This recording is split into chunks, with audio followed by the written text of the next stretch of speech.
Hey Skokie Valley, greetings from Yerushalayim. I'm on my way to my next class, but wanted to send a quick message before Shabbat. You know, it's beautiful to be here and the learning's been very good and it's amazing. And Libi b'ma'arav, my heart is really in the West. You know, I've been following everything that's happened over the last week. I heard about the shooting as we were in transit from LA to Israel.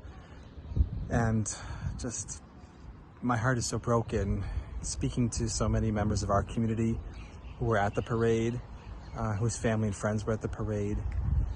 It's just, it's traumatic. It's truly a trauma. And of course, these kinds of things have happened in our country and been happening more and more. But this one, obviously, so much closer to home, so much more direct. It's just another level of trauma. And I'm reminded of the Parsha this week where Moshe Rabbeinu loses his sister, seemingly suddenly.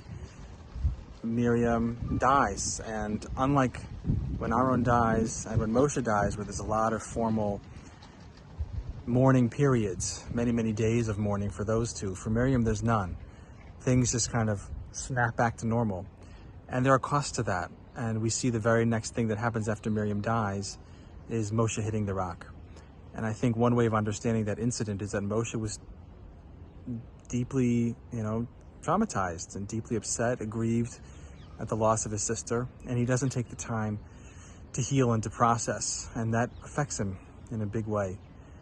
So one of the hopes I have for our community, for Highland Park, for everybody who's been through this, who's lived to tell the tale, is to heal, to take the time to heal. Healing takes sometimes a very long time, but to allow ourselves to experience whatever we need to experience over the next few days and weeks and months and years.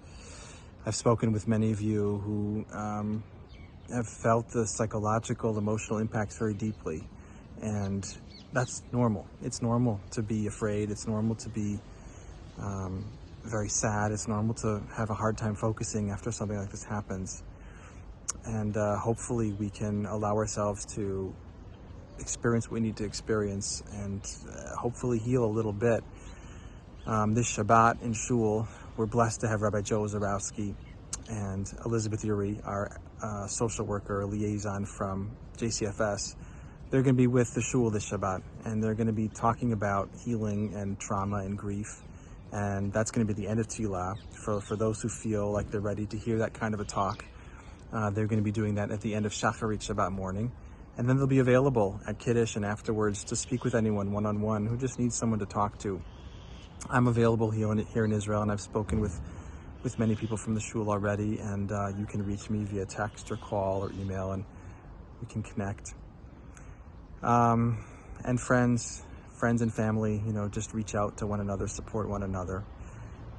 There are changes we need to make in our society, and we've spoken about that. I'm here in Israel right now where there are many guns, and also things like this don't happen because they have really tight controls on who can get a weapon, especially a weapon like the weapon that was used in the shooting. It's my prayer that we see more action that limits these kinds of shootings from happening. Reasonable, helpful action, and there are reasonable and helpful actions that can be taken, both in the realm of gun control and mental health, and just society-wide, giving people an understanding that life is precious and that there's purpose to life. And I think we all have a role to play in creating that kind of meaningful, positively viewed, positively oriented society instead of the nihilism and the despair that you see coming from these young men who do these horrible actions. So there's a lot to do, but right now I think the main job is to heal and to listen and to be with one another, and I encourage all of you to do that this Shabbat or in whatever way is helpful for you. Whatever way is helpful for you. I'm in nature right now. That's very helpful for me. Take a walk, take a breath.